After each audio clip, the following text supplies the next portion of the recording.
చెప్పండి, ఏంటి మీ ప్రాబ్లం?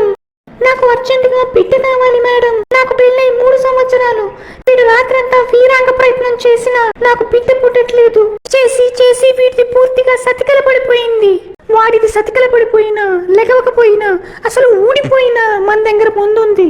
మీకు IVF కావాలా, IUI కావాలా, సరోగసీ కావాలా, ఏది కావాలంటే అది చేసేద్దాం. 10 లక్షలు రెడీ చేసుకోండి.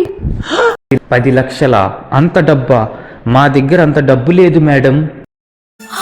డబ్బులు లేవా? అయితే మీకు ఆ పుల్కా బాబానే గతి. పుల్కా బాబానా? ఆయన ఎవరు మేడం? వెనకమాల ఉన్న గోడ మీద ఉన్నాడు చూడండి.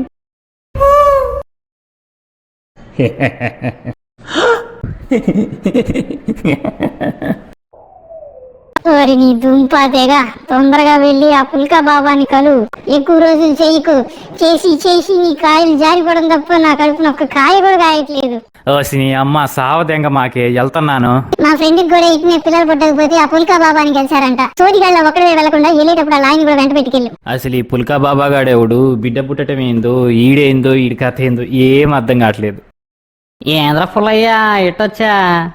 ఏం లేదురా, నీకు తెలియందా ఈ కష్టాలు? నీకు కూడా బిడ్డ పుట్టకపోతుంటే ఎవరో బాబాని కలిసావంట కదా, ఏందది? ఆడ కథ ఏందో చెబుతామని వచ్చా.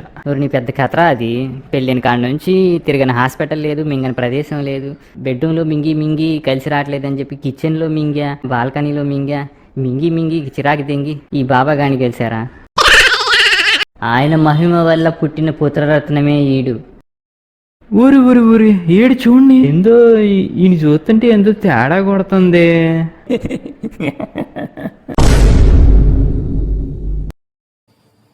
ఏంటి మామ, అప్పట్లో బాగా గోడలు దూకి అలవాటు ఉందిగా, ఇప్పుడు కూడా ఏమైనా ఉందా ఏంటి?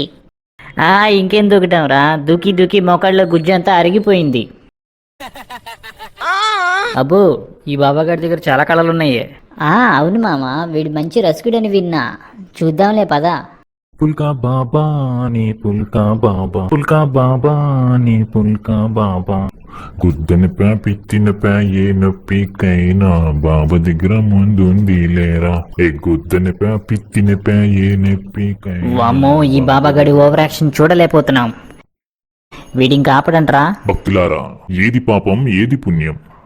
నీ పాప నీది అనుకోవటం పుణ్యం, అందరు పాపలు నాదే అనుకోవటం పాపం.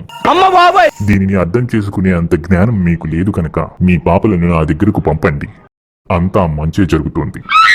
ఇప్పుడు బాబాకి మీ సమస్యలను చెప్పండి. బాబా నేను చెప్తా, బాబా నేను చెప్తా. ఏంటి పాపి, ఏంటి నీ సమస్య? స్వామి, 3 పూట్ల ఎంత మింగినా నాకు సంతాన ఫలం కలగట్లేదు. బాధపడకరా.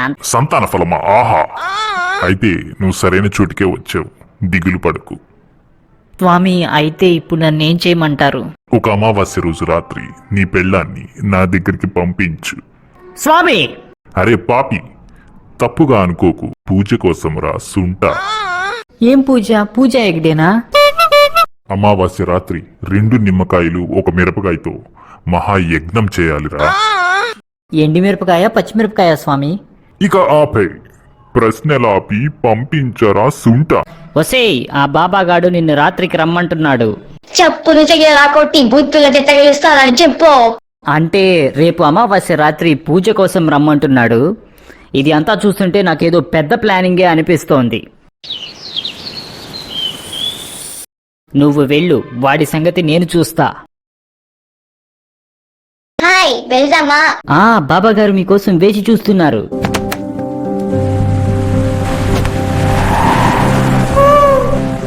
భక్తులారా, ఇవాళ మనం ఒక పాపికి బిడ్డని ప్రసాదించబోతున్నాము. పూజ కోసం అంతా సిద్ధం చేయండి. బాధపడకండి, ఇలాంటి పూజలు బాబా గారికి కొత్త కాదు. బాబా గారు ఇలాంటి పూజలు ఎన్నో చేశారు. ఏం భయపడకండి. రండి, తొందరగా మీ వస్త్రాలను విప్పండి. ఏంటిది? ఏం చేస్తున్నారు మీరు? మీరు చాలా పెద్ద తప్పు చేస్తున్నారు. అరే ముసిల్నామడ్డా, దొంగ బాబాగా, నీ పూజలకి ఇంకా పులి స్టాప్ పెడతాన్రా. ఇంకా ఎంతమంది ఆడవాళ్ళ జీవితాలతో ఆడుకుంటావురా? చేస్తున్నావురా?